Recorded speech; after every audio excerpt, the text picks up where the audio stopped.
myself together. She's living far out in the world, gets her kicks the further out she goes. Don't kid yourself, she's got style, and there's lightning in those eyes. And when she plays the beat, I want it. She plays the beat on repeat, and I want it. The beat is on repeat, yeah.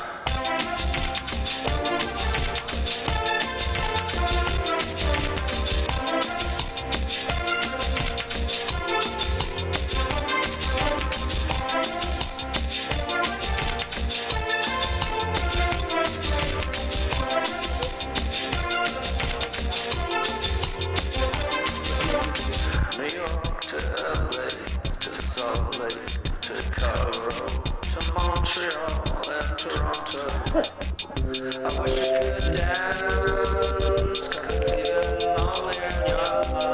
I wish you could dance tonight.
Hello.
Sometimes it's like 3 or 4.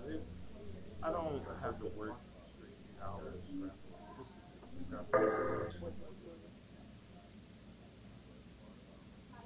we top those.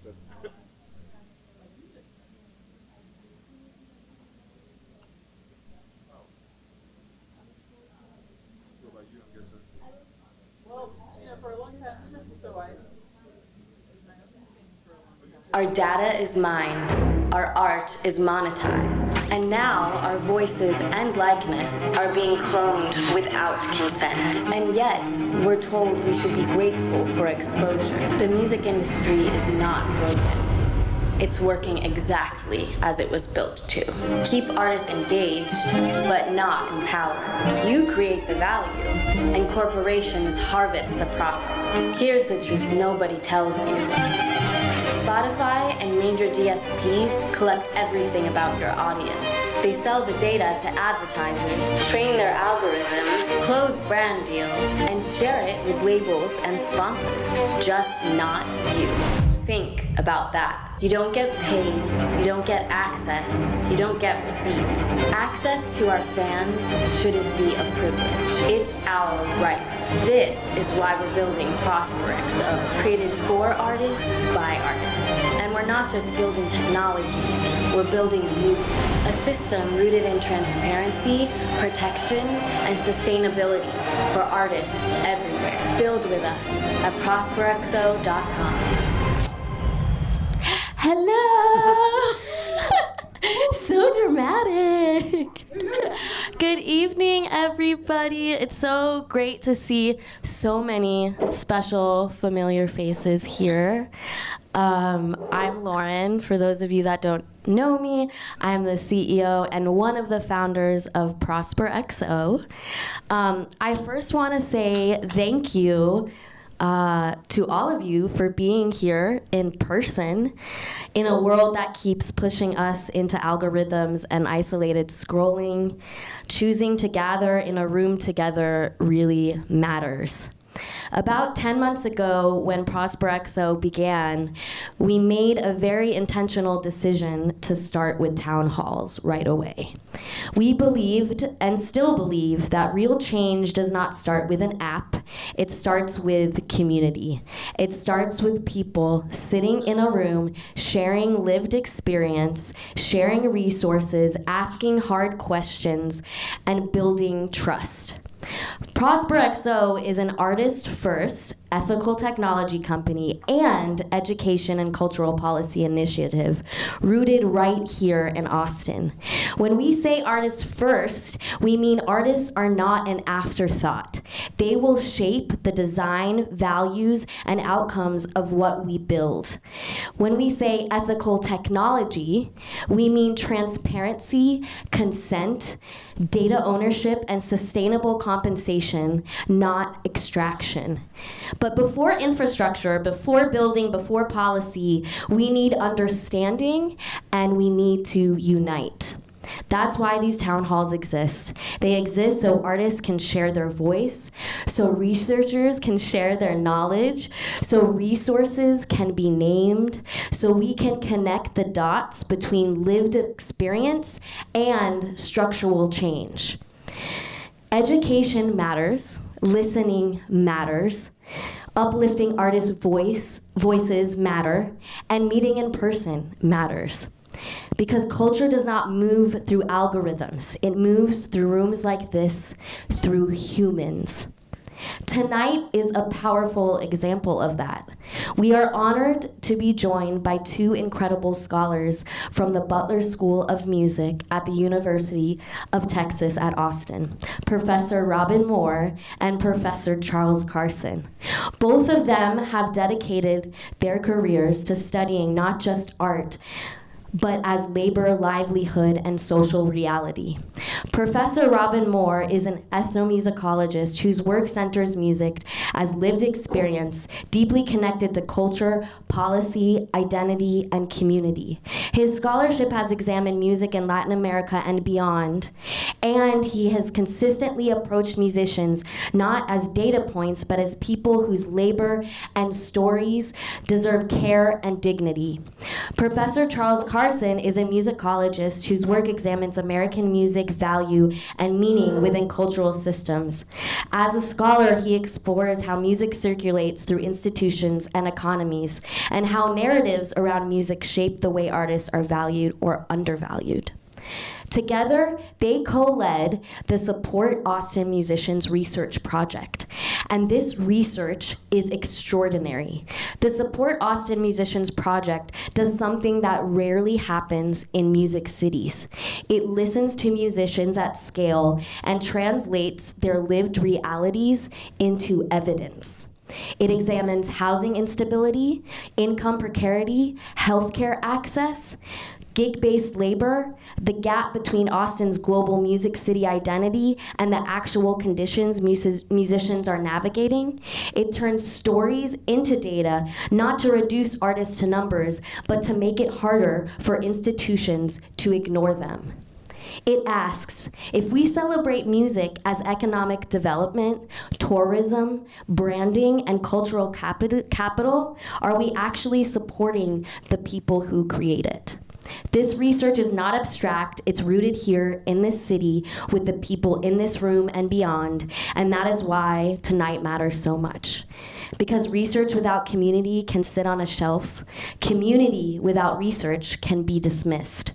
But when scholarship and lived experience meet in person, that's when real possibility begins.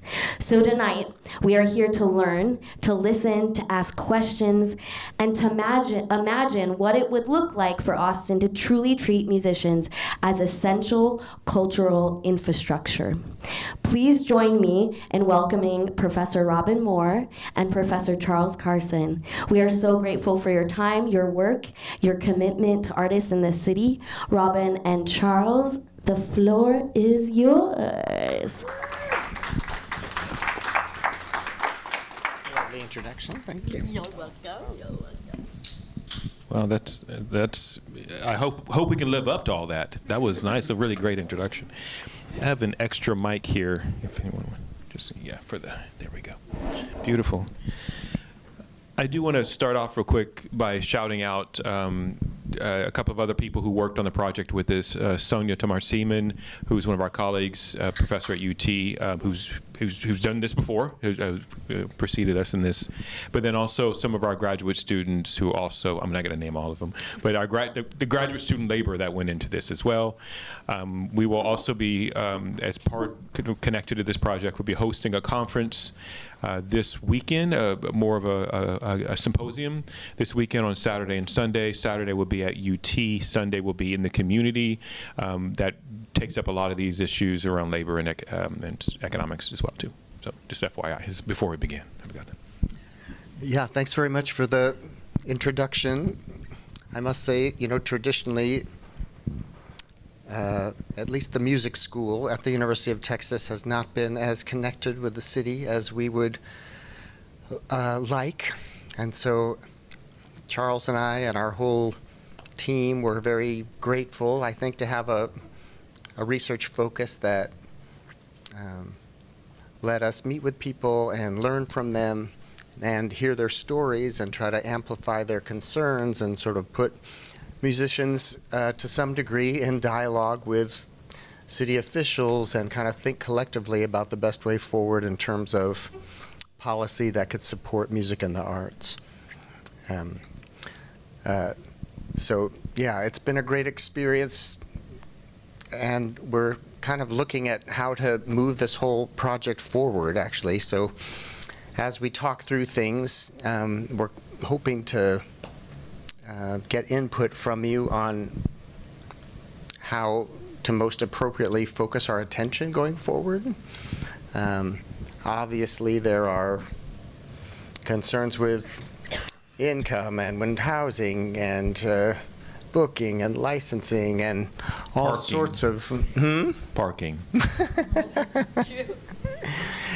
countless problems that face musicians. So, you know, one side of the equation is revenue and support and how all that might come together, but another side of the equation is given limited resources, how do we focus our attention? What are the most pressing questions that would really serve the musical community? So we explored some of that with our interviewees, but we're definitely interested in your perspective as well. Yes, and so just a little bit of background, which we're going to talk more in a minute, but the grant was funded by the City of Austin, actually. The City of Austin put out a call for research projects from UT professors that related to resilience was the topic that year. And we were like, there's no one more resilient than an Austin-based artist, especially if you're still in Austin sometimes.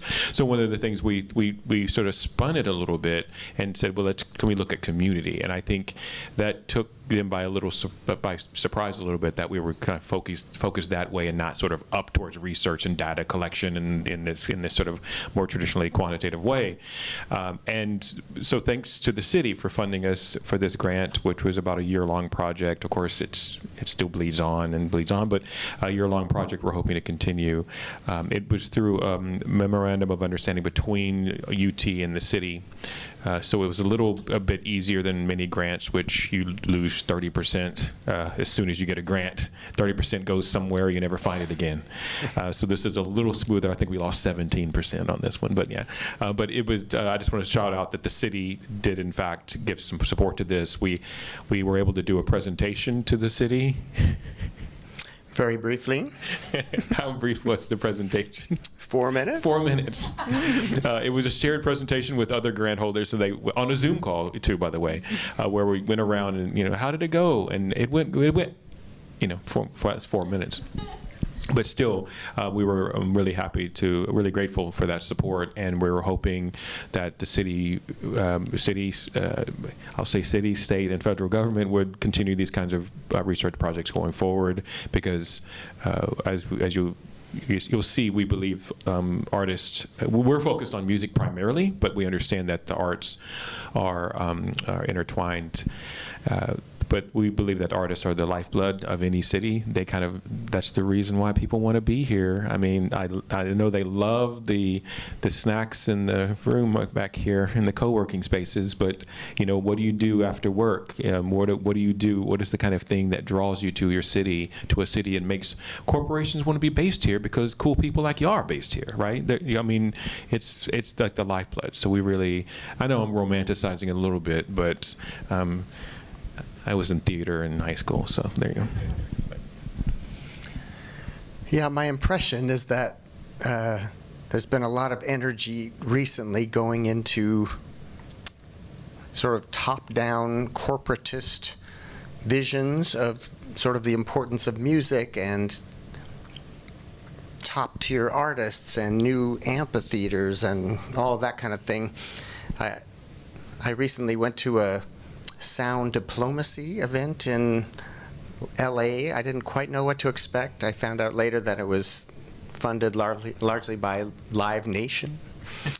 And there were a lot of folks there who were, architects and engineers and sound technicians and, designing state-of-the-art performance venues around the globe and in the United States, and talking about the importance of the arts and et cetera. Anyway, I feel like a lot of energy coming out of business and commerce and state and federal governments is kind of focused on this sort of top-down view of what the arts should be and how they might serve as an economic driver on some level.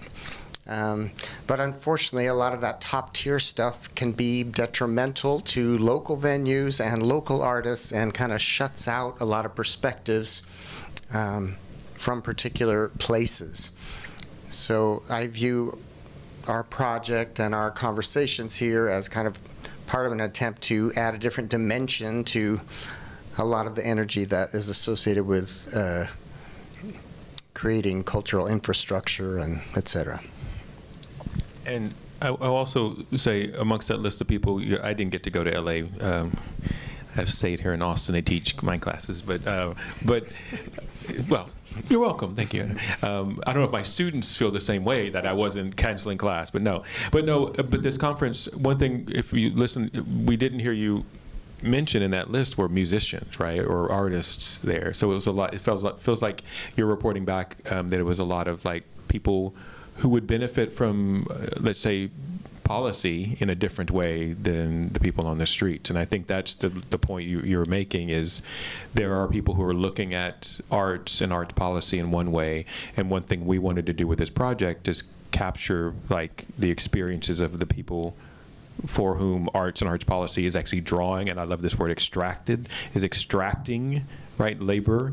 So you have a great local band who's really built a following.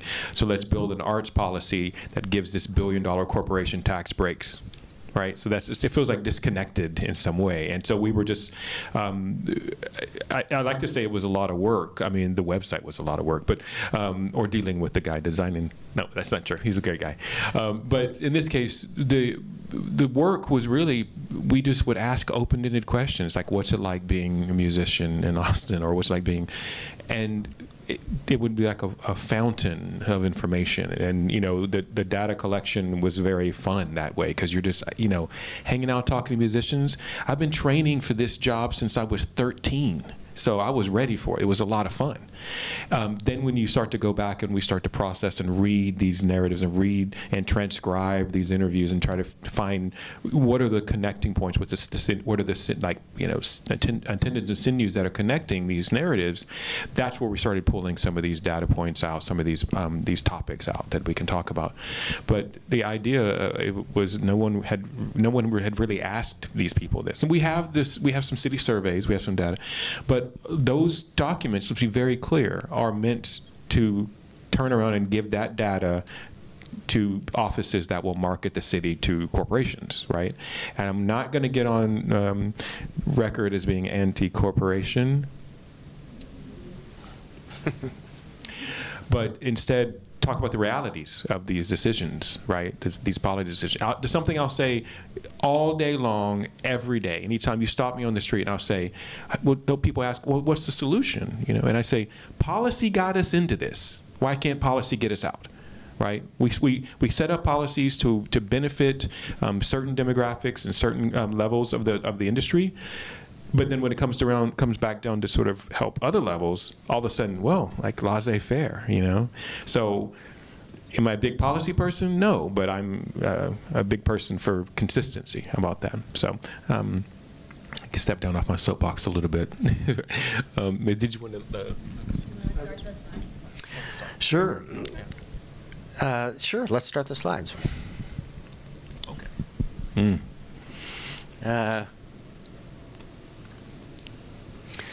So I guess we've more or less covered this already. Our intent was to try to provide concrete policy solutions to the city. And again, we're grateful to the city for the support, and we'd love to have more dialogue with the city, but it's actually been quite limited to date. I think in part it's because there's been a lot of turnover and kind of structural change in the city's music offices, and its priorities are kind of up in the air. So essentially all they did was just make sure that we actually came up with a project and did some research, and then, yeah, things were kind of done. They accepted the deliverables, and they're like, there we are. But it's data that we can now refer to, right? And we did, as Robin will point out, we did create a website that houses all the data, the transcriptions of the interviews, some audio, some video. Again, we didn't want to inundate the public with everything, but these are resources for. I mean, we have people who tell you how much they got paid to play at a venue, so you can point that venue owner to that video saying, hey, this is how much you paid this person, I know this is the rate, or whatever. So hopefully it doesn't come to that.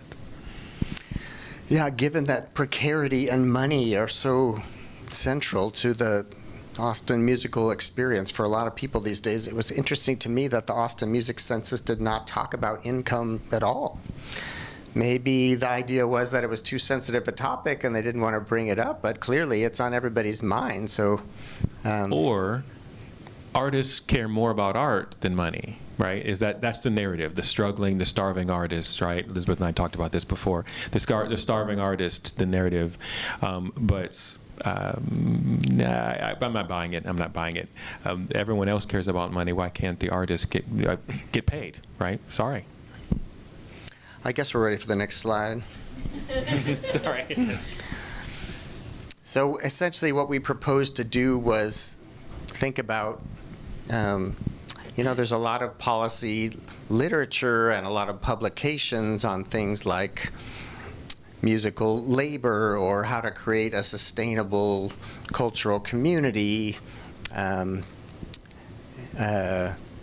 revitalization, et cetera. So we did look at a fair bit of that kind of as an overview, and it was helpful, and there's more work we could do there. We sort of structured our time, we got our feet wet reading things for 2 or 3 months. We were trying to do this while teaching, and everything else was going on at the university, so it was tough. But essentially the fall was spent looking through data and kind of synthesizing material and coming up with potentially useful bibliographies on subjects that we could sort of share with folks. All that's on the website also. And then we also started making lists of folks that we wanted to talk to locally and what we would ask them, and sort of setting up the second phase in the spring, which involved actually chatting with people and getting their perspective and kind of letting their commentary about the music scene guide what we were focused on. And in the end, we came up with a list of over 100 people, and it was the kind of thing where the requirements for getting on that list, we were not trying to gatekeep. The requirements were, have we heard your name, and are you an artist? And so a lot of people got kind of what they were surprised to learn were like, wow, you want to talk to me about this? I've been doing this for a month. I'm like, yeah. We want to talk about people who started and people who've done it forever. So at the end, we 60, I would say, extended interviews. You can tell just by how I talk. Some of the interviews are more extended than another. But where we came with questionnaires, kind of, we wanted to have uniform data kind of collected across many of the people. So we had these sort of questionnaires that the team had put together, along with our community collaborator over at Texas Folklife. The people over there, we worked with them to sort of help make sure that we were engaging with the right communities. And we talked in terms of the makeup. We thought in terms of various demographics, right? We talked about, we wanted to make sure we had some forms of gender and ethnicity and class and language parity, and genre was a big thing, to make sure we all have our sort of home genres. We wanted to make sure we were branching out. So we worked very hard, and here's actually one of our collaborators over here too. I want to make sure I call out Sonia as well. Sorry, I waited the whole time until you took that bite. Sorry. But thank you. And so this is part of the design process that we were really thinking about. And then this little really interesting three-word sentence here: interview, transcription, and synthesis. Makes it look so easy and so quick. But transcribing interviews, even using AI tools, it was really, really difficult, because how do you boil down like really what someone's saying when they say yes, which is a great. So he's like, oh, so you feel that maybe this thing wasn't fair, and they would say yes, and that yes could mean so much. So the transcription and then the synthesis, the sort of interpretation and bringing together these ideas was a big part of it. And again, we have a like sort of a kind of a white paper, like a long white paper kind of thing, and then we have a website as well. So yeah, sorry.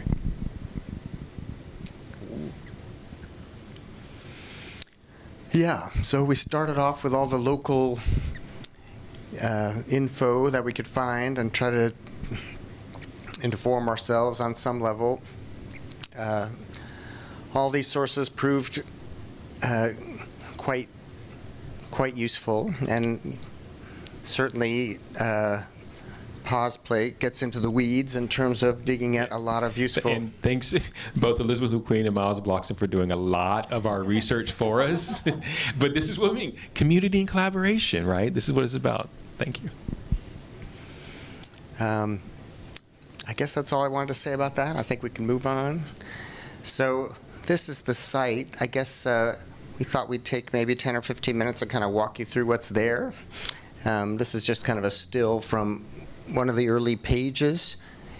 Is it possible to pivot to the actual site online?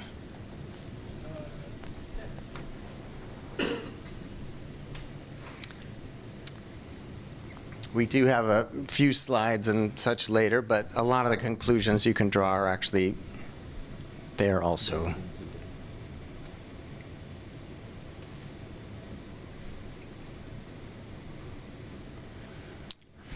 All right, yeah, this initial image, just to shout out that, again, we're doing a two-day event this weekend. There's a bunch of university folks coming on Saturday to talk about their research on city-focused music projects and policy and political movements and et cetera, et cetera. So if you click on that, it'll expand a little bit, I think it's supposed to. Yeah, just anywhere. Oh, I guess it comes up in a separate screen. So Sonia Seaman back here was the kind of central driving force of all this. And she also invited our keynote speaker, George Lipsitz, who is amazing and a super community-engaged scholar, very interested in issues of equality and inclusion, et cetera, et cetera. So his health is not amazing, so he's joining us by Zoom. But anyway, all of that is happening on Saturday, and then Sunday's events are devoted exclusively to local music making.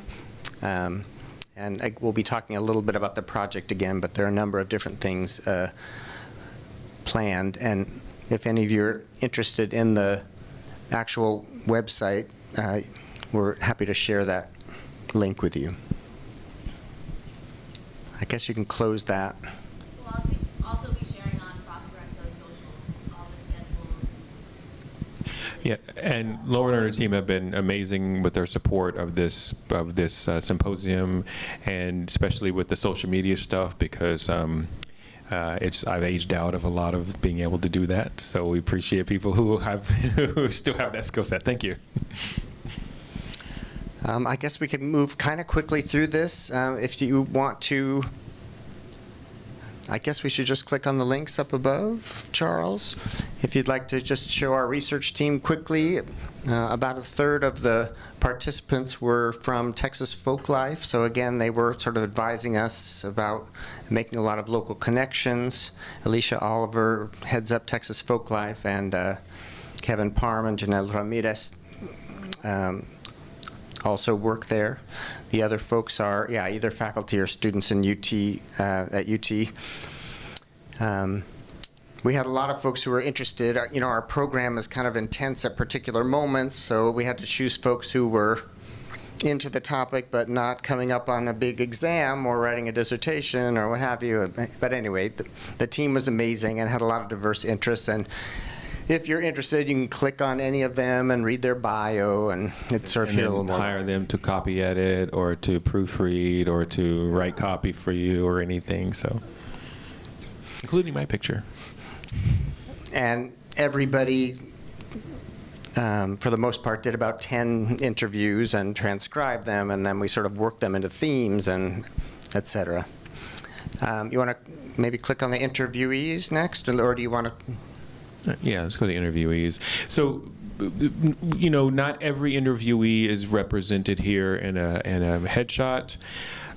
We reached out to everyone, of course, as part of the, send us media, send us links, send us anything we want us to share, and many did, and many of them were of course busy gigging, so we can't fault that. But we do have all of them listed in the documents and everything, so you can find all of them. But you'll notice there's a lot of familiar names on this. We went to people that we felt like knew kind of what was going on in various ways. So there's new names too. There's people who you may not recognize, new musicians. You recognize a wide range, and we talked about genres and styles. We really wanted to get really as wide a net as we could, just in terms of who we were talking to, because we recognize that maybe if you're an EDM artist, your concerns are a little bit different than if you're a jazz bassist or something, right? And for the most part, many themes were shared, as you might imagine. We can talk more about that in just a second. But yeah, so nice little mix. At this point, we would also. We'll remind you throughout this, but because we're still counting this as an ongoing endeavor, if not a city-funded research project in the formal way, if you are interested in sharing your story or responding to anything, there is like a button on the main page where you can be like, hey, contact us, and it goes to a shared email that we will respond. And we want this archive to keep building, and maybe as the issues change, right, then we can sort of update like what the main concern is, right? If we get light rail in Austin, maybe parking won't be as high on the list. I mean, it will be for anyone with an amp, but still, or a drum set. I'm sorry, I'll call it a drum. So again, all these folks, those folks that sent us a bio and sent us a picture are here. It's maybe 2/3 of our interview group, but any of them, you can click on them, and if they send us a bio, there's info about sort of who they are and the music they play and etc.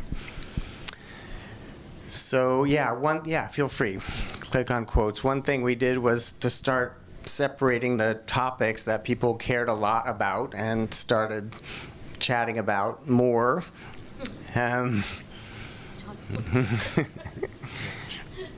I mean, so you can browse this on your own, but a lot of these are very common. I will point out a couple of things. Some people did want their names redacted. Do we all know what redacted means by any chance? But no, I'm not insulting y'all. I'm making another joke in a different direction. So there we go. Come talk to me later after that. But this idea of even then, I think that points to precarity. That there are people who had legitimate concerns that were actually shared by other people on the list. So they're real concerns, but they were like, if I voice this, it could hurt my standing. It could hurt my relationship with this other thing.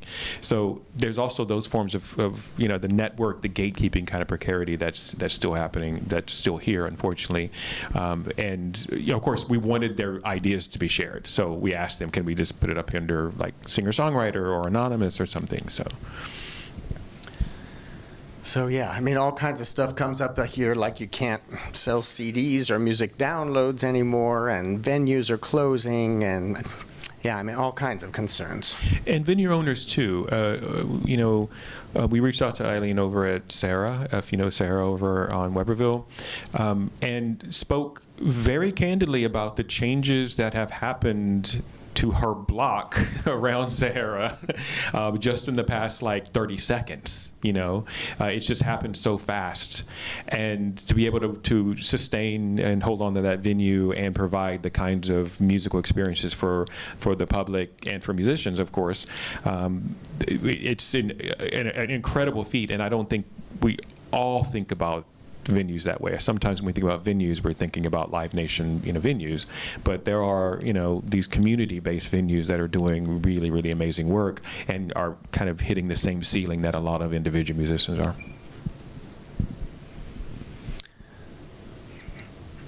Yeah.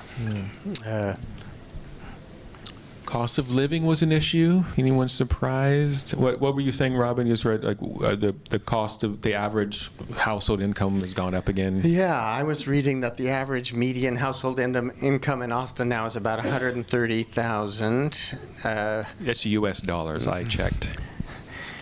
And yeah, a lot of the folks that we talked to were making 30 grand or less. Yeah. So obviously super precarious and would not just be considered sort of in need or what have you, but really below the poverty line. Yeah, absolutely. This was an interesting thing. When I travel around the world, brag, a lot of people they say, I can't wait to move to Austin because every musician gets free health care.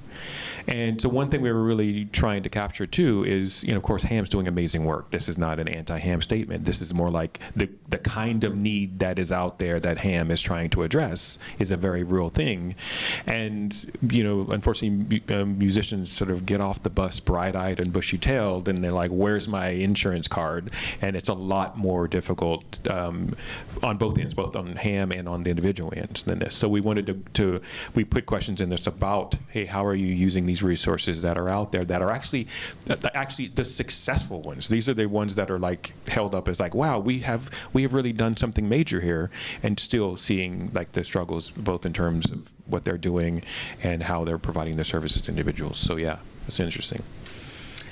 Yeah, and a good potential area of policy change. Like the city could decide that in order to support its artists, it was going to sort of step in there or amplify what HAM was doing, or use resources in ways that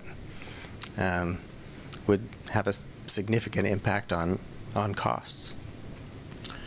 Okay, this is a fun one. The city grant price. How many people have applied for or gone through the application process for any of the city grants and the various versions? Yeah. Okay. So sorry for the trauma. I mean, that it just you're like, no, don't take me back there.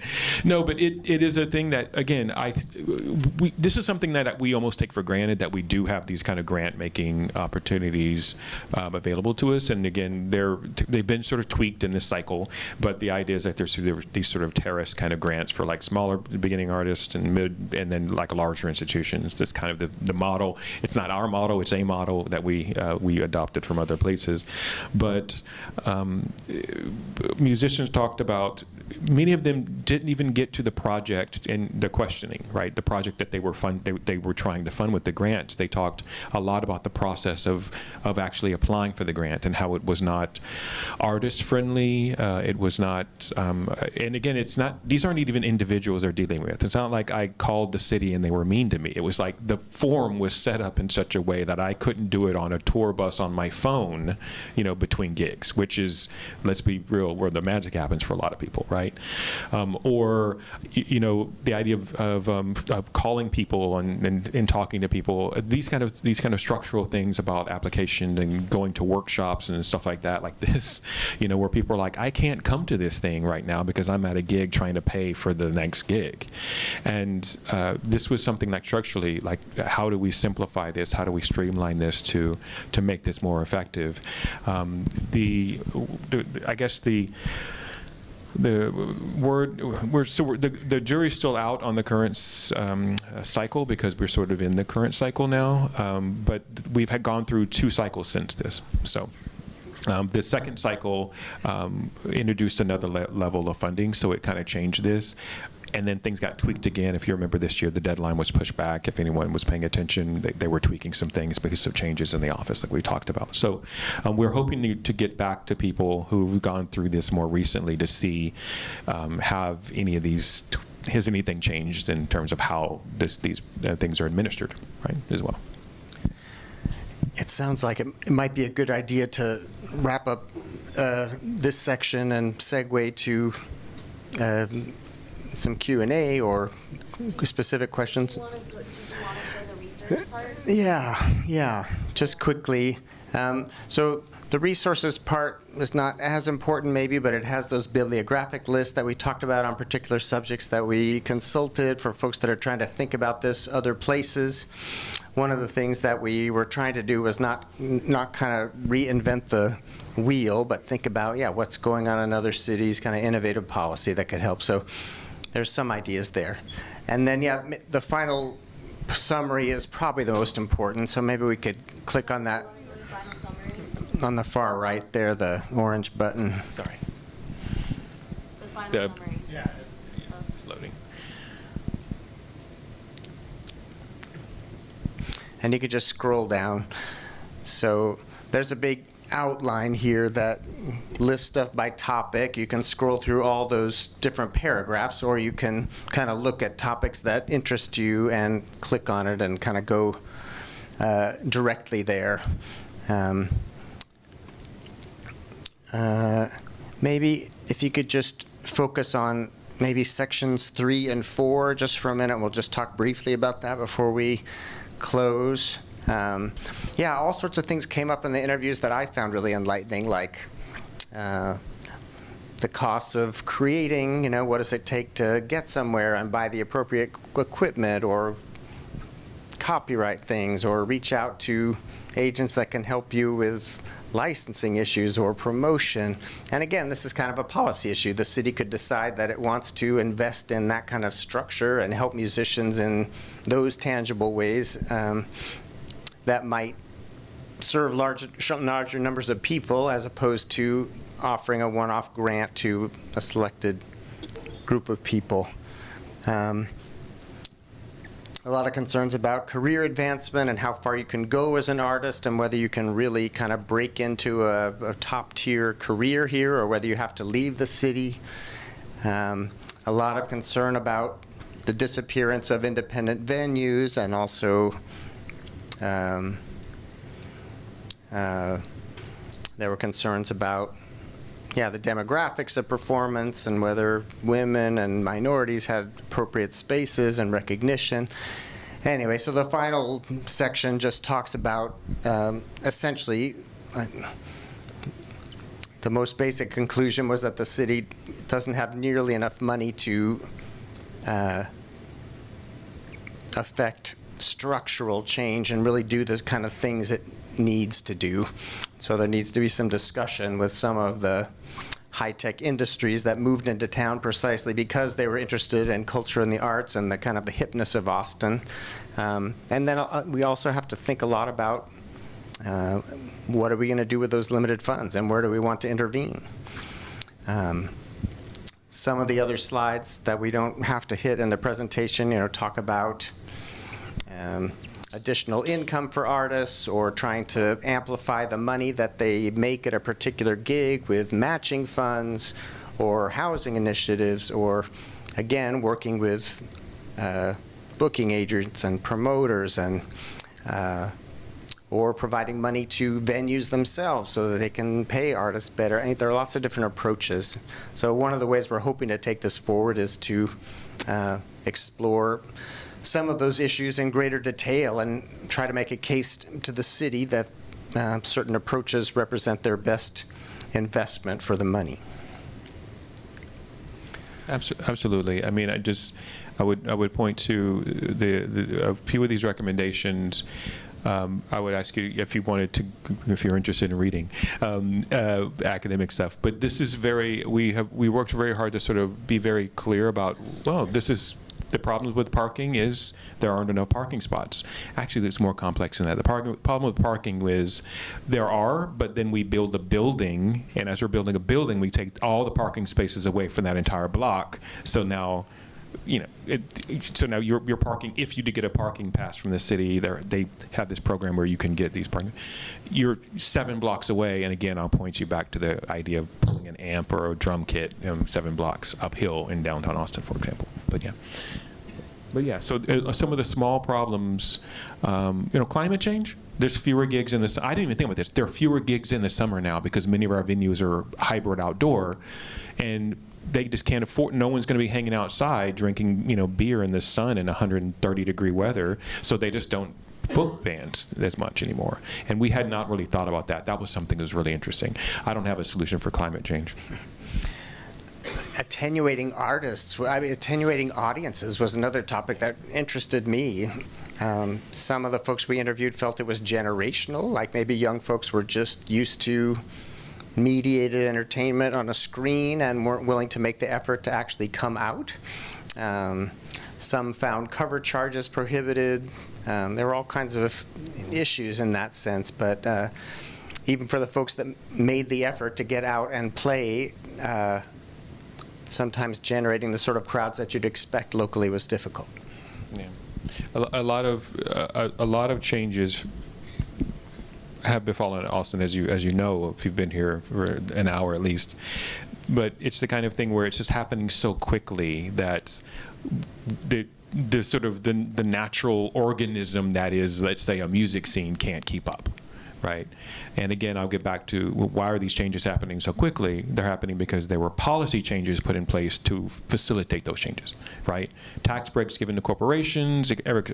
So again, if policy got us into this problem, policy maybe can get us out. But that's not something that is necessarily being, again, we didn't make necessarily policy, we just sort of pointed to, for example, other cities or other places, sometimes countries that have address these problems, maybe successfully, maybe unsuccessfully. But there are things out there like guaranteed income for artists, artist housing.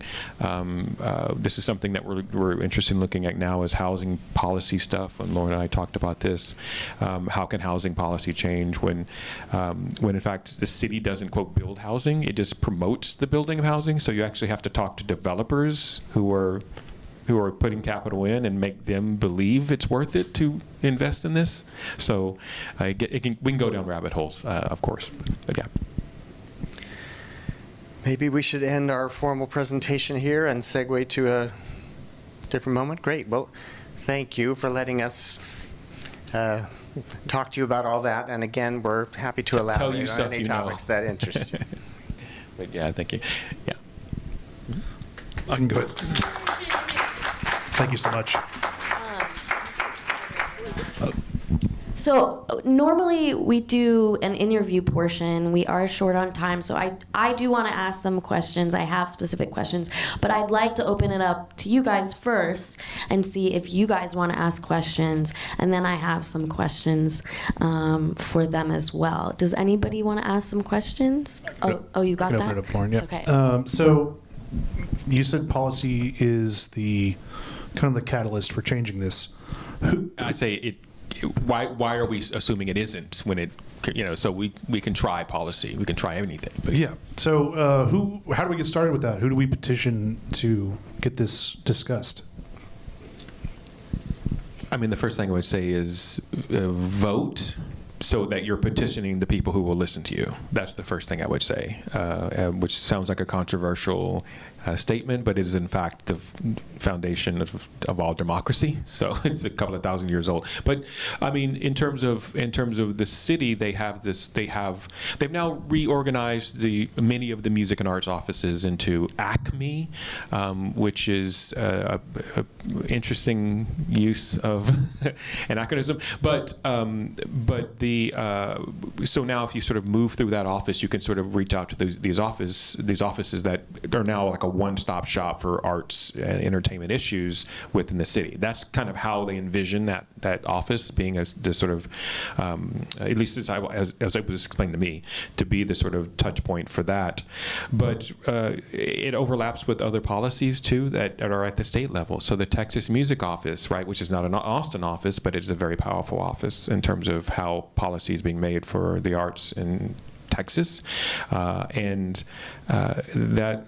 As you may or may not know, that is actually an economics office. It's not an arts office. So it's built. The office is built to look outward from Texas, not inward from Texas. So, but there's overlapping in terms of how those policies get made. So, I would start with ACME if you were really interested, because once they get enough push on something, then presumably they have enough power to then go to the next office up. But I would say the first thing would be to vote for people who care about the things you care about. And if they care about the arts, that would be great. Do you know of a resource that kind of outlines the process that someone would need to go to, aside from voting? Or like, is there a place, like a handbook? Yeah, so this is where I would point to the resources. I mean, we worked with Pat Buchter before on some things, where Pat Buchter's at Austin Musicians, isn't that what it's called? Austin, Texas Musicians, yeah. ATX Musicians. It has a lot of toolkits for these kind of like advocacy things, but then also toolkits for like licensing and other things too that are sort of professional development kind of things. And Pat kind of knows everybody, so that's a great place to go and sort of get resources. We are hoping to ourselves build in more of these types of resources into our project as we start to do more comparative. I'm going to say the word comparative analysis. I apologize. Comparative analysis to other cities to see how do they set up these policies, but also how do they set up how you navigate and figure out how you can change things or learn more. I mean, one thing that came up was like accessibility, education, sort of transparency in a lot of the processes. It was just so convoluted to figure out how to get money or how to get on a list of things, so that's, I would say that go to Pat. Yeah. Sorry. I think there was platforms. Your thoughts on the current platforms like Spotify? You could have many downloads, and their payout is zero. Correct. From the new policy. Right. So your thoughts on media platforms that would pay fairly to artists? Would that be something that's that... why we're here, right? I mean, we're kind of getting to... I'll let Robin handle this because I'll go on forever on this one. Well, I just say, yeah, Lauren Bruno and Prosper XO folks are the authority on that topic. But yeah, certainly a city could decide that it wanted to subsidize new platforms that had more equitable pay arrangements for artists, for instance, and encourage them to take part, and it could intervene in that way. Yeah, I think the current situation is horribly unfair. It benefits listeners on some level, but yeah, artists are taking the brunt of the punishment. So yeah, something has to change. But we are in agreement that the current model is exploitive and extractive of artists and users in various ways. So yeah.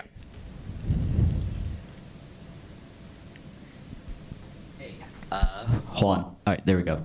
So this might be a little bit of a journey to set the premise of the question, but I think it's important to then ask the question. So if you allow me the time, I'd appreciate it. So I'm a technologist. I've built businesses in the past.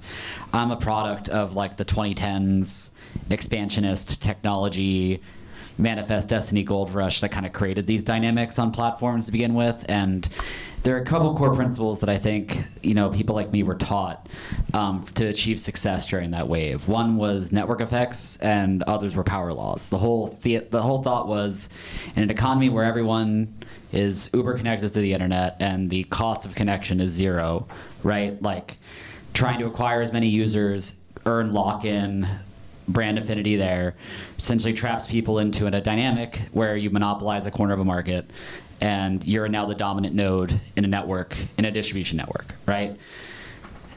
Zooming out, like I think now we live in a world where everyone's connected, and I think you kind of see those power laws manifest in a lot of different ways, even beyond music, right? And you can kind of split that narrative two different ways. Spotify would like to say, for example, they've grown the pie for music dollars available, right?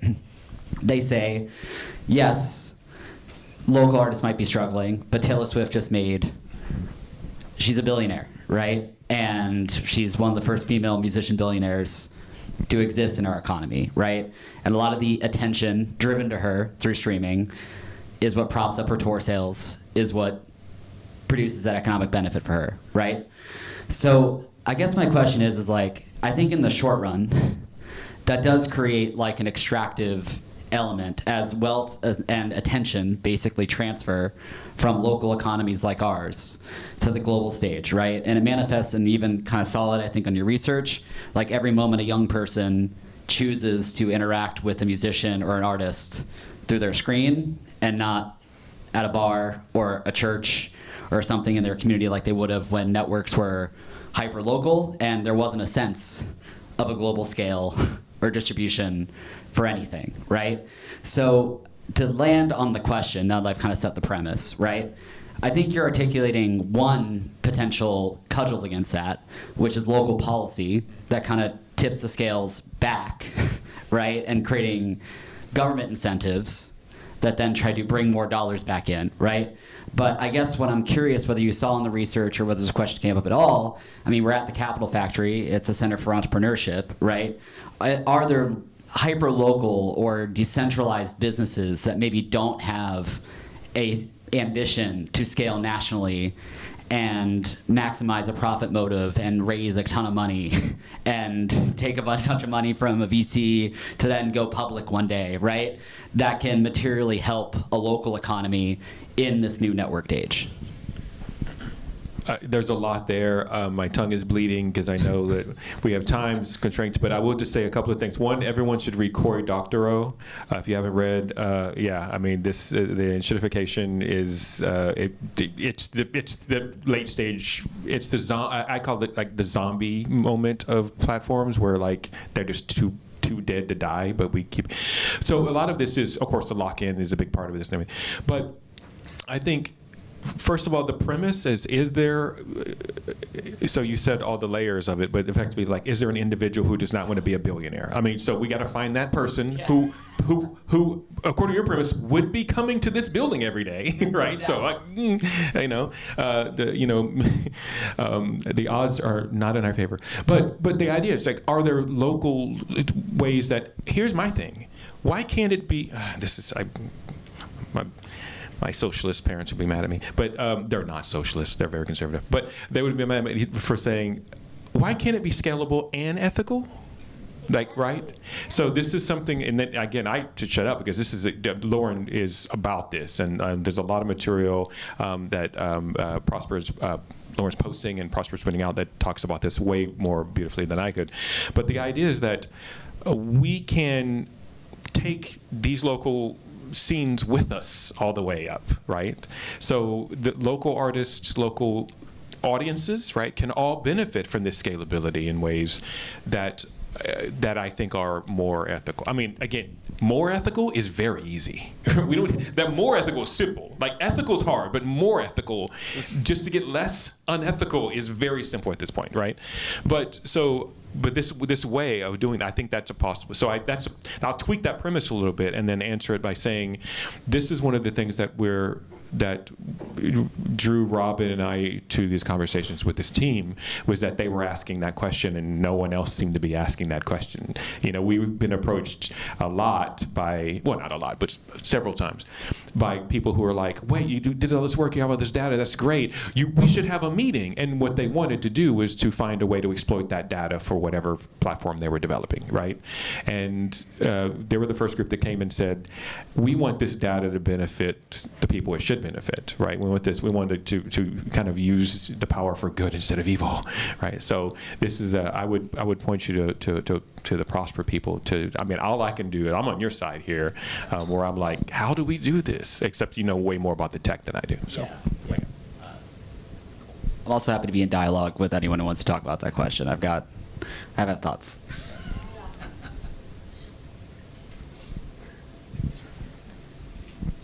I have some thoughts, but for the sake of time, maybe later. I just feel like my only commentary is like, I don't think it's impossible to build a B2B SaaS company that's is extractive or consumer, but it's actually really hard to do it in a way where it also benefits the society.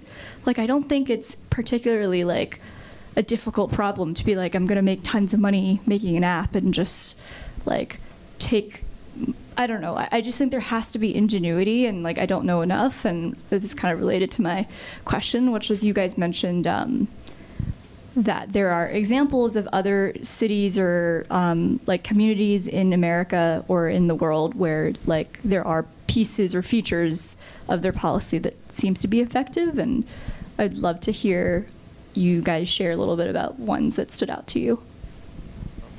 We actually have a slide that has some of this data on. Yeah, we could go back to the slides, but in brief, basically dealing with some secondary literature and then interviewing people and synthesizing that into some basic conclusions and topics and recommendations, exhausted us during the year that we had the grant.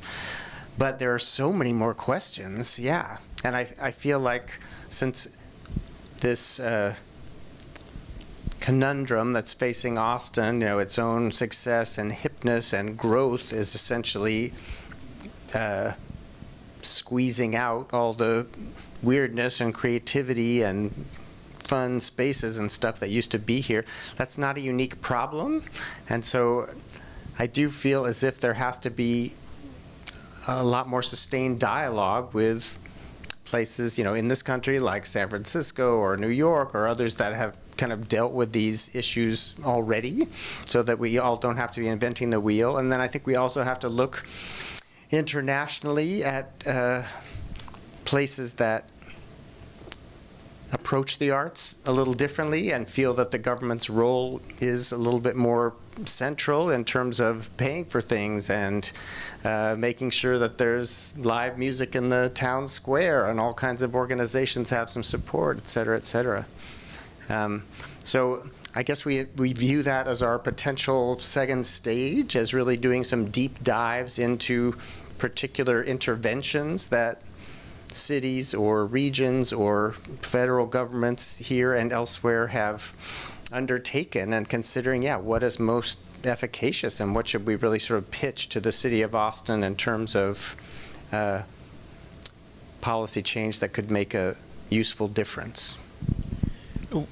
In terms of some, so there's kind of two ways people are approaching this. One is like policy, policy, but these policies or practices that are like, hey, let's, there's cities like, Baltimore had a pilot project that was like, hey, we're going to give $500 I think it was a week. It was a lot more than I thought it would be when I started reading. I reread it, like to artists, and effectively what they're doing is buying you out of your day job. Right, so giving you more time to create, right? So it's not just like free money. It's more like, hey, here's something to go let you go do the thing we want you to do, right? Okay.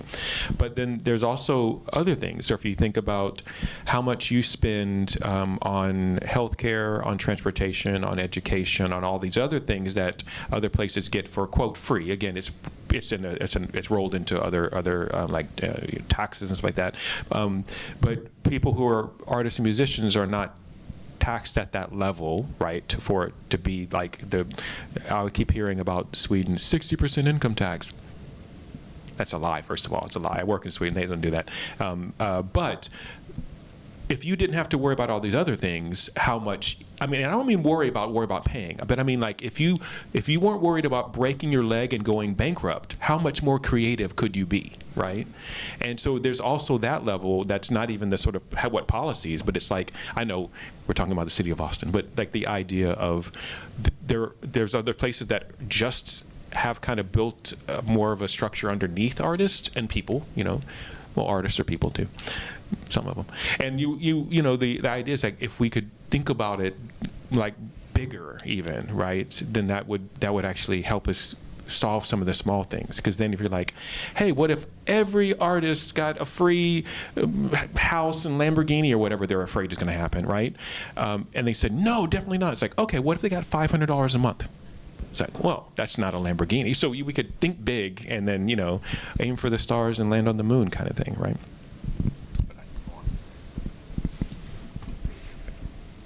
I think you kind of started to hit on some of the answer to my question, which is a little bit about what's next. Like I look at the website and I feel like it's a repository of something amazing. And as, well, I'm an anthropologist, so I'm like, oh, wow, you had the opportunity to do 60 interviews, like on-the-ground interviews, and use that as the thing that's going to shape the perspective to recommend policy and other things. How do you see translating this so that that human value, that human problem, and looking at this as a human problem can be accessible, you know, for the city or for others who are involved, and not, you know, like, how do we take this list of things? Like, how do we frame this up? Like, how are you, I'd just be really curious how you're thinking about it so that it can be boiled down, actionable, and so when you go on and think about other cities, they can come to this and learn something and frame it up in their cities, and then we can get the network effects and other things. So I'm a little bit hungry to hear that part, but I'm not clear where you are in the whole process. So if you could speak a little more to that. Yeah, well, we're eager to get to those pithy solutions also, and I can't say we necessarily have all of them. But I do think, you know, some of us that maybe do work outside the country have something to offer, you know, because we end up places that are really different, kind of approach priorities differently, structure governmental institutions and support for people real differently. I have worked mostly in Cuba, for instance, and you know, it's in horrible shape right now. It has no petroleum and all sorts of problems, and entirely aside from politics. But for many years, even though it was rather poor, it was an amazing site of artistic activity because, you know, the socialist government decided that everybody had the right to housing, everybody had the right to free education, everybody had the right to some subsidized basic food, everybody had free health care. And so, I mean, that's where they put their resources. So even though you definitely didn't live high off the hog, you had all the basics covered. And so it was pretty easy to just get by. And it led to maybe in part because folks couldn't travel easily or didn't have access to a lot of technology. That was just like this creative effervescence where you had all sorts of time to sit around and make music or do your art or dance or write novels or whatever you were up to. And the place was, and you know, to an extent remains amazing in that sense. So my sense is that we can take other models and really be inspired by them and think about what we could do with local policy or local resources that would support artistic activity, even if it's not a cash payout. I think there are things we can do to make it create a more supportive environment. And first of all, shout out another academic and anthropologist. We're both I guess anthropology is kind of our side hustle as musicology, ethnomusicologists. But you know, yeah, that's the question. What we wanted to create was a repository of like real experiences by real people, and keep it. You know, where we wanted to be able to extract sort of qualitative data and stuff like that, but we wanted to keep narrative at the heart of it too. So it was individual stories. It's not like, well, people in Austin, but it was like, no, these people in Austin are the. But the other, yeah, the next step, and we've been talking about this, is again this sort of comparative kind of analysis to where we can go and learn from the kind of stuff that other places have even failed at doing, right? Even failed at doing. I'll just point that during COVID, there were a number of, this is not music related specifically, but there were a number of pilot projects to provide, you know, a universal living wage to individuals. And one was actually in Houston. And the study showed that it was very successful. It was very effective at sort of keeping people who are borderline on this side of the border thing, and keeping people who had been able to sort of, you know, fall below and maybe were unhoused. It helped to keep them out of that. Like these populations that had a lot of recidivism in terms of this, and it was just killed. And it was killed because of, I mean, ideology. Like, you got to work for whatever. And I would point that there are a lot of ways of working, right? There are a lot of ways of making value in your life valuable to other people, because that's really what we're talking about.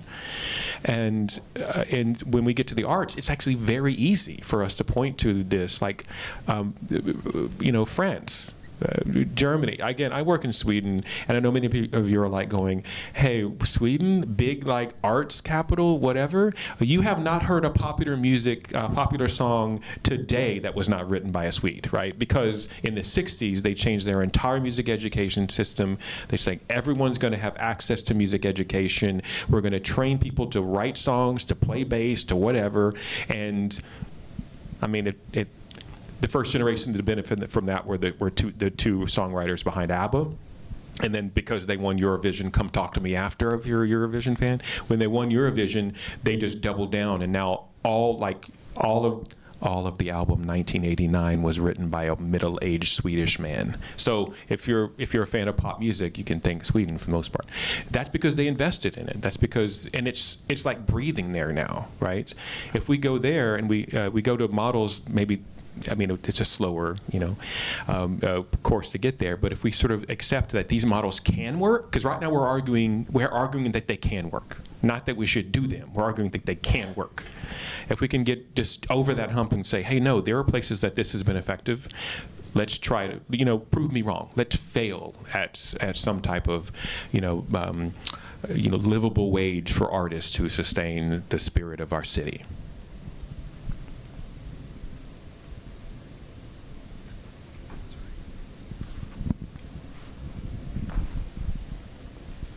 My name is Noah. I'm with my label ATX Rockstars, but don't forget that a lot of us here, Austin's gone through a lot of dynamic changes. Like every year it changes, and I'm one of the very few people who've come from here and seen how the city has changed dynamically. But also, just take for example like South by Southwest. It was by far one of the world's most seen festivals all over the world. At one point in time, in March. For the whole month of March, if you ask me, was a time where the whole world would have their eyes on here. And of course, we're all asking about how can we get back to that, because it doesn't make money like that anymore. And I'm kind of more of an organic person, and have seen the history that's been built here. And I think a lot of the issues that come in is a lot of people want to take technology and think that they saw something and they showed up here, and then that it should be, handed to them. Willie Nelson, Stevie Ray Vaughan, any of the legends that you ever seen that ever came through here that built what this city was really built on is going to come to make that happen again. Is going to have, in my opinion, is going to have to take a lot more sessions like this, connecting more, building your fan bases. Of course, the technology and the sites are helpful immensely, and thank you for taking your time to do that, because this conversation never ends. And so I don't know what the solution is to all that, but, just coming from here and seeing how music has adapted and changed, and also my experiences of just seeing, of meeting people I would randomly meet and all of a sudden making things happen from the most unexpected person. So I don't know, there's a lot to be said about that. And, making face, y'all are here, so that's something too. Yeah, thank you for that. That's really what we're getting to, and I think that's the question behind our colleagues over here. The question was what's next? When what we're saying is that this is ongoing. This is not we publish this thing and it's done. This is a conversation. We hope to keep going, and so I would invite anyone who has any questions or comments or feedback or things I haven't thought of to come talk to us and be like, hey, but what about? Because I don't know the next direction, but that conversation is in fact the next direction, right? And we try to open these conversations up as big as we can, and we get different people involved in the conversation. They have different feedback and different points of view, and I think that's very important for us to remember that no one person has the answers, right? I don't want to be that one person, right? That's a lot of work. Can't we share it, right? So yeah, I think that's how we do it in community. Yeah. Yeah, your own story and your own process. These are valuable, and there's no one way, right? That's the other thing, right? That's what makes us artists, is we find that way. Yeah. Quick question. You had mentioned it, artists and what they bring to the city and the spirit of the city, and that feels a little amorphous, right? I mean, it is a thing, but when you're talking to the city and you're trying to, in knowing your audience, what kind of stakes do you establish that a city would care about these things? What is the, what's the value story to the city, and what's the so what for them? You hit me in the gut with that "so what," because that's what it's my thing is so what. So my students are like, I'm working on this project about this. So what? What is the thing to take away? So thank you for that. Sorry, where I'm going.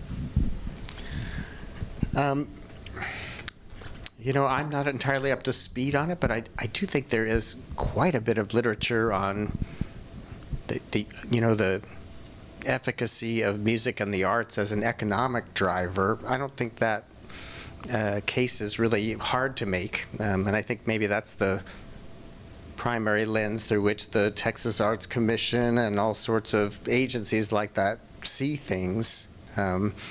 So I think it is possible to make a case to the city that the arts are important, and again, it sort of creates a space where businesses want to move in and people want to exist and stuff. That's the kind of scene that folks enjoy. So at least in terms of kind of resonance and secondary effects, it's a big deal. I think it's possible to make that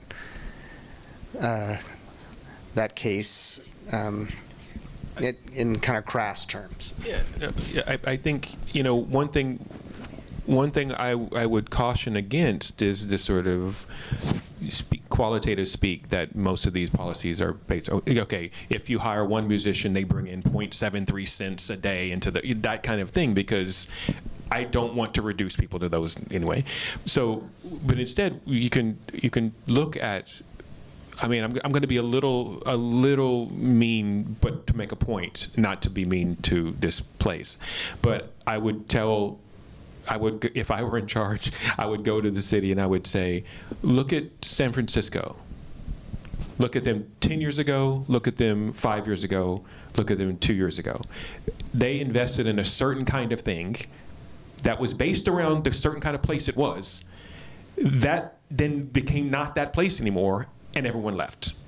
Right? Now they're going back. That's a whole other question. But we know that if there's a spirit to a city, and you can kill it with certain kind of policies.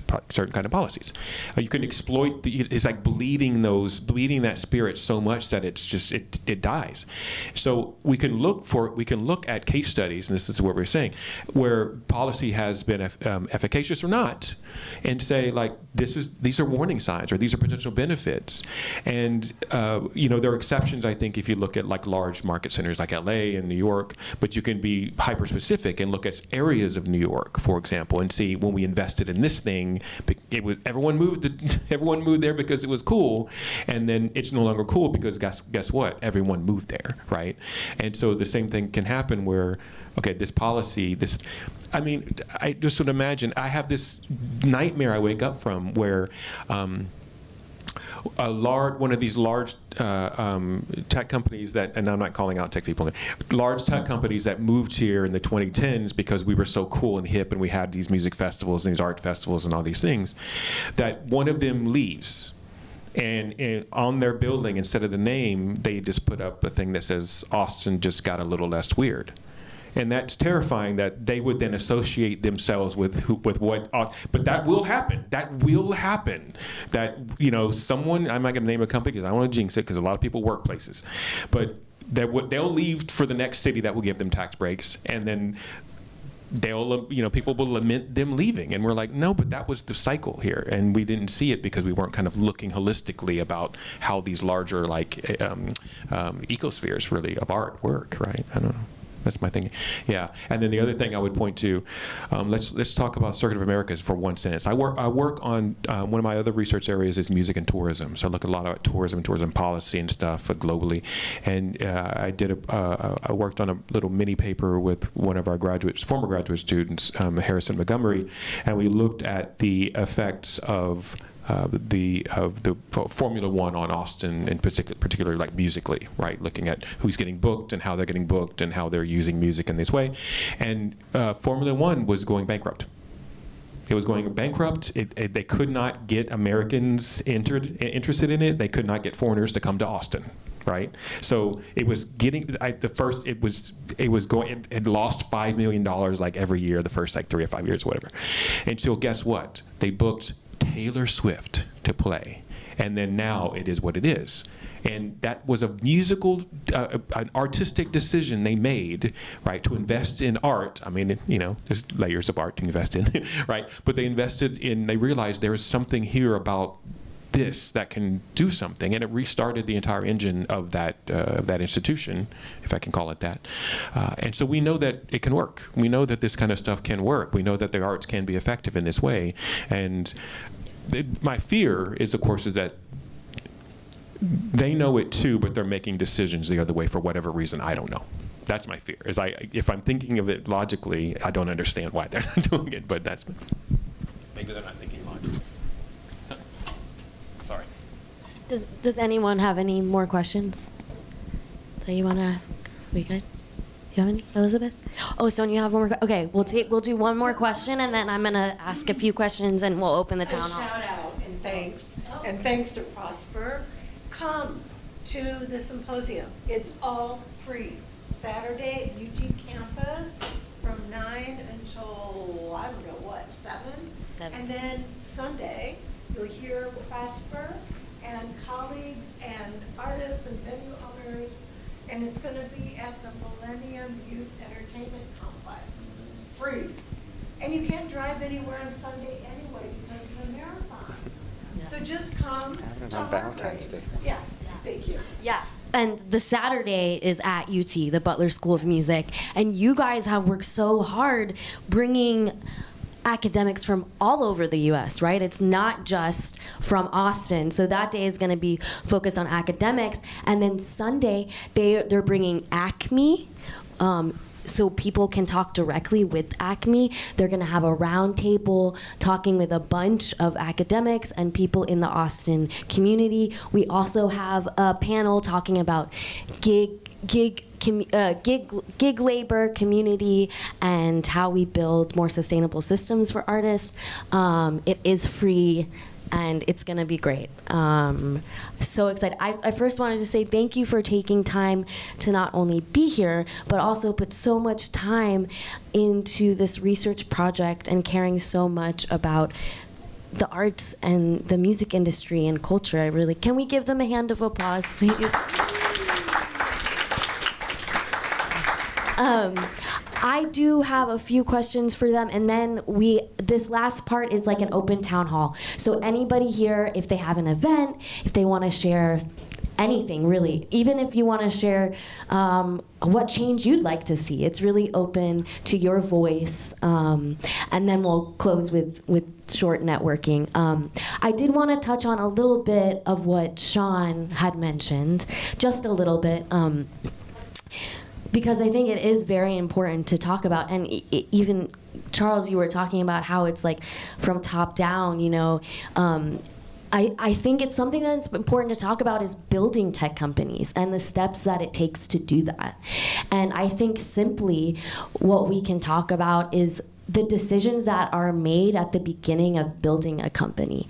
And that is a really important piece. And how I think we can implement a lot of change is as we're building these new platforms, question how can we be more ethical? How can we build more transparent and sustainable systems for not only musicians, but also for culture? And I mean, we know, Sean, that Spotify, all of these DSPs, all of these companies, they made decisions, and that's why, and they're still making decisions, right? And so I think we're all in a very powerful place where we are living in a time where we can build new infrastructure. And the other part of your question was, I think looking to our communities and trying to mirror those local communities is powerful. And I think that has been a big piece of what has inspired Prosper, is looking at I call it the prosperous loop, right? I think the first moment I was like, whoa, this could be something really sustainable for artists. I was directing a nonprofit that was raising money for local organizations, and I started seeing sponsors directly sponsor artists, right? On the sponsorship deck, we put sponsor an artist, right? We've got Tito's giving $3,000. We've got Yeti giving $5,000. And It was cool to start seeing that, but really what it did to me was it was like, oh my gosh, we also have all of these incredible local businesses, all of these entrepreneurs, and we're all supporting each other already. Like, why don't we look and mirror our community? And Ham and Sims, like, to me, technology is such a powerful place to connect everyone. And the part that's missing right now is the ethical piece, right? And the sustainable piece and the non-extractive piece, right? And to tell you the truth, I think we can look at all of these systems and realize we have more power than we realize. And that's why the data, this research is data, and data is power.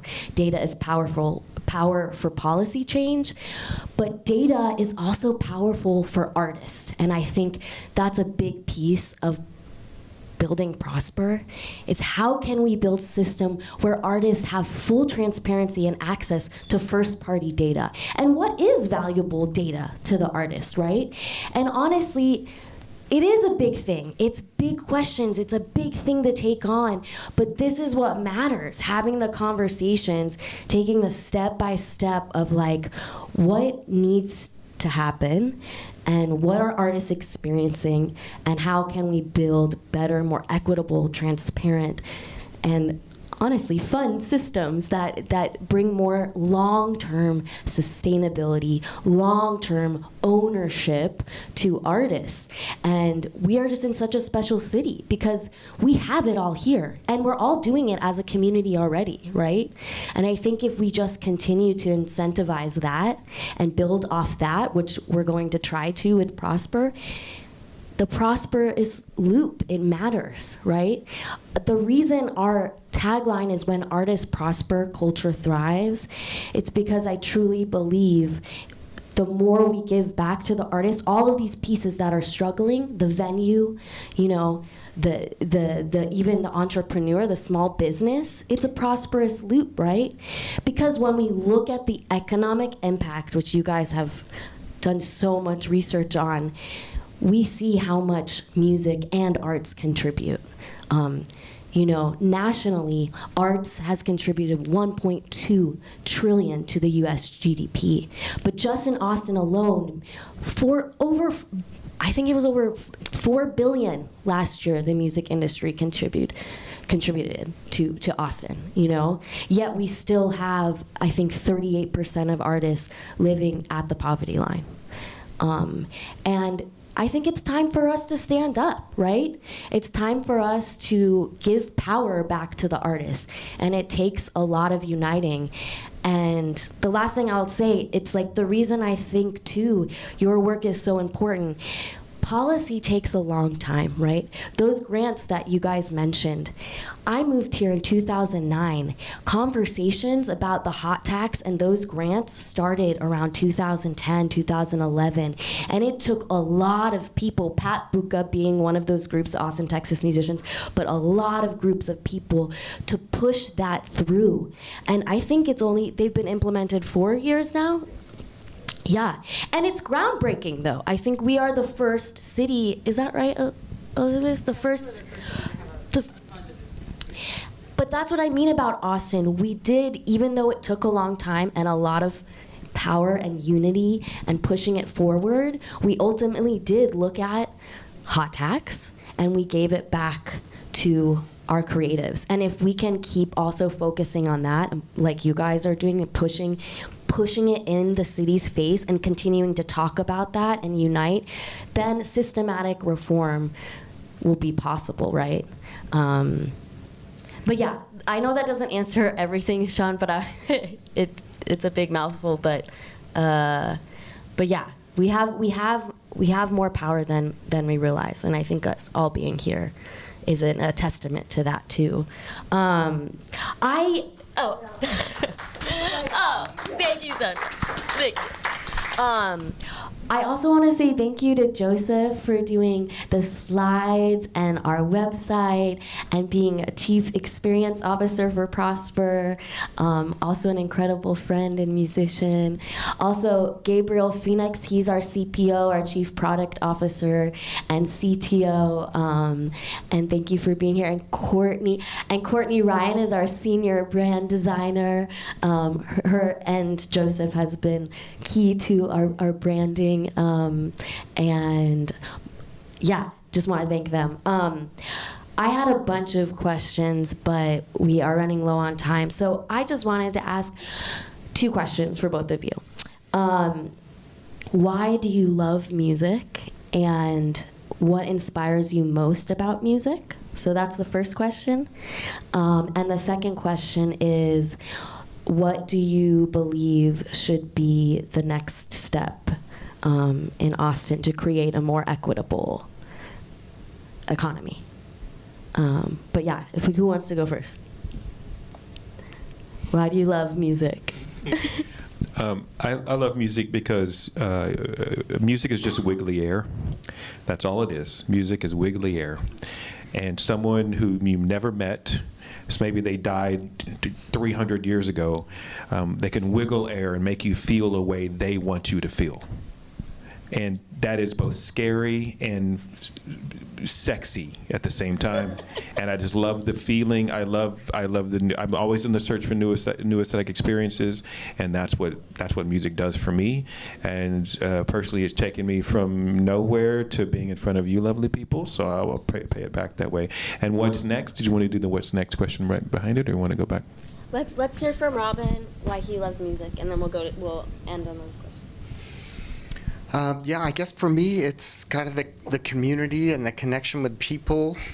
I have never been very good at practicing music on my own. You know, it's all about people and interaction and dancing and spontaneity together. So yeah, the social network and the sort of sense of coming together and experiencing something together, that's the most important to me. Robin is a great salsa dancer too, so it helps if you can do it. And musician too. Yes, yeah, of course, musician. The dancing, you got me there. And then the last question: what do you guys both think the next step should be?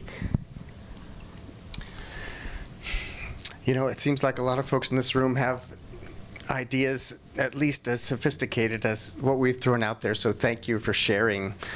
I guess I'm just, whether you think about the South by Southwest Festival or massive venues like the Moody Center or Taylor Swift at Formula One, it seems like there's this movement towards, massification and getting everybody listening to exactly the same thing in order to maximize profits for particular people invested in that. And so it seems like our move has to be something radically localized, where we're really trying to emphasize what we are and what we do together, and sort of push back against that corporatist mentality that seems to be taking over a lot of the industry and the scene. Yeah, that's where I am, community, that all of us are all kind of working towards the same goal, right? We want a beautiful world. And if we keep that goal in mind, the decisions we make to make that happen all kind of align, right? We're all, I want a beautiful world so you can play your niche music, right? And I can go to your niche music, concerts. But also, together we're stronger, right? And as you can see, in the world today, there's I think togetherness is not, they're trying to pit people against each other. And I think music, art generally, has a way of uniting people, and that's the way to go. So unite locally. How about that? Yeah. Okay, well, I hope to do more detailed interviews with Robin, Charles, Sonia, and Eric Drott, who spoke at the last town hall, and we'll be hopefully posting those on social media. We have here Alan from Co-op Radio, who has been recording this whole presentation. It has a great show called People United. Thank you for being here, Alan, and featuring us here. And Elizabeth McQueen from 98.9 and Pause Play Podcast. Thank you guys for being here. But yeah, if you guys are available, come to the symposium on the 14th and the 15th this weekend. It's really going to be incredible.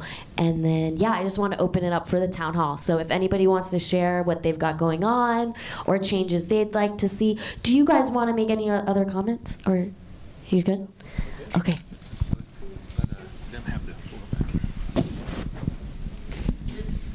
Sure. Howdy, y'all. I'm Stephen Huntsman. I'm from Austin, and I am Chief of Business and Community Development for a new media platform. It seems like the whole evening we've been talking about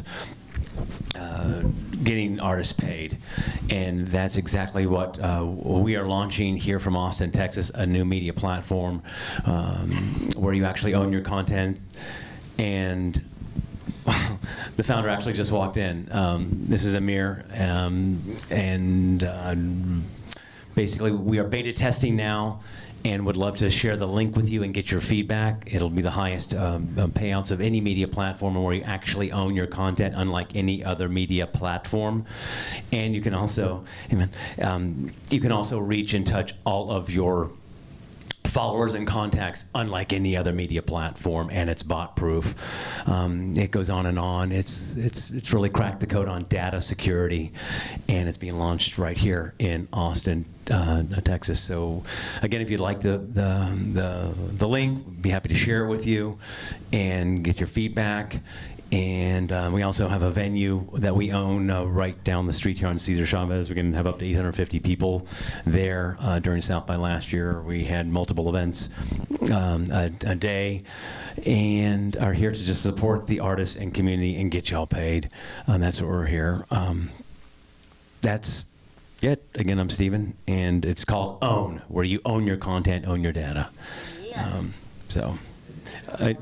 Yeah, we're beta testing. It's in all the app stores, and you kind of walked in. Did you want to say anything briefly, Amir? Okay. Yeah, I want to hear from the founder. That's you. Walked in and put him on the spot. This is Amir. We've actually known each other for a long time through. I've got a legal background, international legal background in financial technology, and then in music here. I was with ZZ Top, Garth Brooks, Eric Clapton, and Hamstein Publishing and Lone Wolf Management years ago before they sold out. So I've been a long time old guy but Amir, and welcome to Austin as you've been for years. I actually got in to pick him up, but all right. I was talking about getting put on the spot. If you have any questions, of course, but maybe a few things to mention about OWN and the people behind it. Also, OWN Chief Creative Officer is Sarah Mick. She's also from Austin. And she created Tinder and Bumble, so many of you might know that. She invented the swipe, so she's responsible for the UX design and the psychology behind the user journey. And there's a lot of renowned investors already on board. It's like we're in the 4th round already, so it's not like we just started, right? It's entirely new tech, decentralized technology that doesn't feel like decentralized. Nothing is screaming blockchain, but everything is totally self-sovereign, and which is very powerful for you guys to own your intellectual property, to not be just shadow banned or demonetized for no reason whatsoever, right? So you are really empowered. We built a platform around the creator, and to maximize, freedom of expression and arts. So any questions? I'm here for it, I guess. Thank you. Does anybody else want to speak about what they're doing? Okay, can you pass the mic? Yes, sure. Ooh, okay. I'll just come right up to the front because that's easier. Oh yeah, girl. Hello, I am Kay Cote. I'm the founder of Amplify EDM. We help dance music artists to develop their platform through education and through media. And we have something really, really cool that we're doing this spring. Myself and a group of us artists are going to be going to Miami Music Week for state-of-the-art education opportunities to learn, grow in our craft, and also network with industry leaders.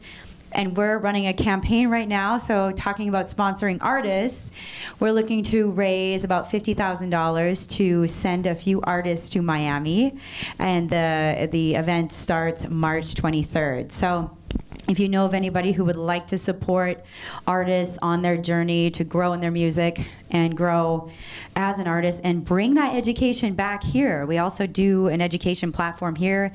I have artist development programs because we want to bring what we learn in Miami back to Austin, because why not grow the music that way and just bring it back here? So if you know of anybody, find me, Kay Cote. I'm on Instagram at the Kay Cote. That's Kaycote. Or come say hi. Yay! Anybody else want to share who they are, what they're up to? Donovan? Donovan, do you want to share? Oh, wait, yeah, we got another one. There we go. Let me just call you out. You're Donovan too? I am Donovan. Oh, that's right. You are Donovan. I'm gonna echo what Kay is saying, but actually also, yeah, my name's Donovan. I have an artist project, Don Perignon, and I am planning an event, hopefully at the fairground, in their outdoor corridor in May, and it's going to be a release. I don't know if you know Anna Madewell, but she's partnering with me. And we have an out-of-state partner called Off the Grid. They've been throwing festivals for 10 years now, and they're going to partner with us. And yeah, really excited. We're going to start promoting that one. It's going to be a music video staging for a flash mob as well, called Dancing with Angels. And Anna is an angel. I mean, like, goodness gracious, her share. The vision is there, and I'm just like, I'm trying to fuel it as much as possible. So, yeah, it's nice to meet y'all. Thanks, appreciate it.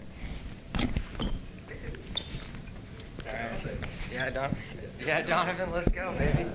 That's pretty rare to have another Donovan in the room. It's like never happens. I don't even have anything to really present.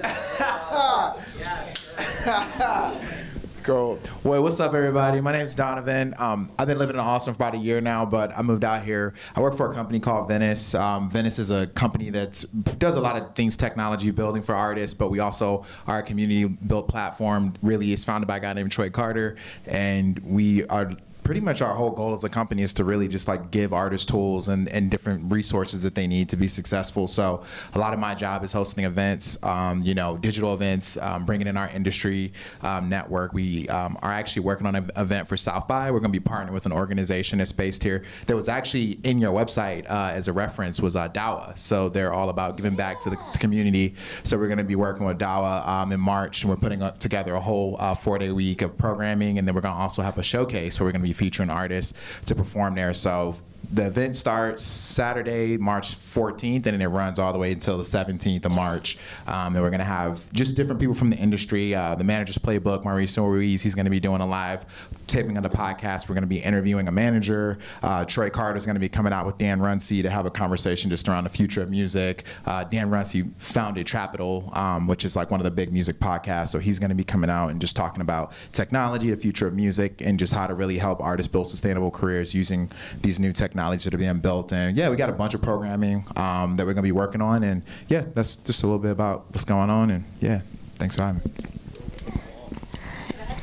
Yes, Elizabeth, share it. Hi, my name is Elizabeth McQueen, and I produce a podcast called Pause Play. You may have seen us on the slide. So a lot of what the presentation that you heard tonight, that's what the podcast covers. We cover the Austin music ecosystem. We look at the issues that are facing the scene, but we also try to be solution-based and be offering people possible solutions. So we are gearing up for our 7th season, and we're looking for topics to cover. So, that's kind of why I'm here right now, is to listen to people and to hear what people are talking about. So if you have something you think we should cover, let me know, and I will talk to you. What about the KUT Festival? Oh, yeah. We're having a KUT Festival in May. It's May 1st and 2nd. And it's going to be super fun. There are going to be a lot of cool people there and cool podcasts. And this Sunday, I know that the symposium is happening, but we are throwing an event at a curling gym at from 9:30 to 11. So if you ever wanted to try out curling and you're like feeling your Olympic self happening and you're thinking I could totally do that, you can come out to Lone Star Curling Club from 9:30 to 11 and see if it's your thing. Yeah. I'm not exactly sure, but if you look up Lone Star Curling Club, that's where it'll be. Yeah. I mean, I feel like we all feel like we could be great curlers, but we've only ever seen Olympic curlers, so I don't know. Yeah, thanks. Great. Anyone Anybody else want to share anything? Good. Okay. All right. Well, thank you guys so much. Our next town hall is going to be featuring the owners of Cheer Up Charlie's, Maggie and Tamara. It's going to be a conversation about what it takes to run a venue and sustainably support the artist scene and also a venue and survive as a venue. I think it's going to be a really important conversation, and I'm so excited. So hope to see you guys at the next town hall. And yeah, thank you so much. Thank you to Robin and Charles and all of UT and Sonia, and can't wait for this weekend. Thank you. Thank you for coming.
If anyone needs parking validation passes, we have some up here.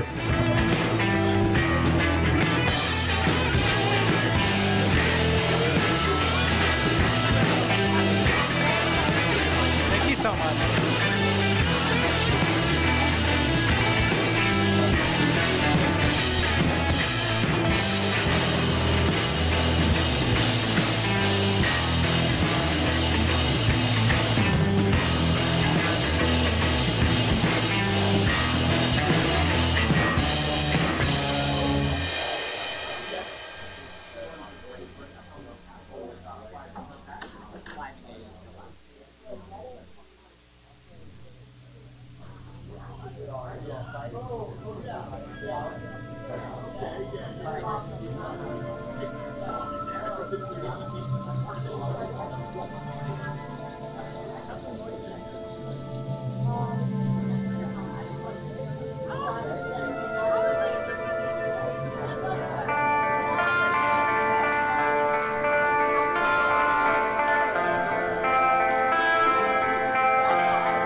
Because every night is the same routine. The jacket, the shirts, the jeans, your face looking mean. And every night is the same deceit. It ain't a lie if a sleeping dog is asleep. And every night is the same old beast. He's on your back, your brother is watching you breathe. You wanna know? He's wanna know. And I prefer to wanna join.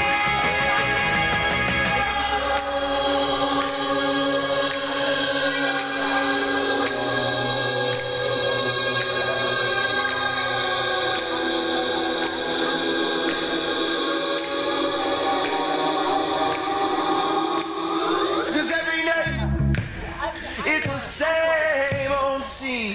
You're walking out like a cop with the skin on my cheek. Cause every night it's the same deceit. You can check it out, you can keep it in if you need. And every night it's the same old beast. And it's got your neck and brother is looking to eat. You wanna know? You wanna know? And I prefer to wanna go. Hey!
On a feeling nobody knows.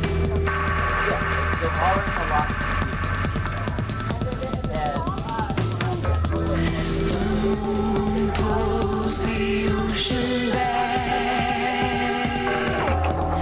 My eyes are on the ceiling. I'm waiting on a feeling. Just a feeling of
There's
Ha ha ha!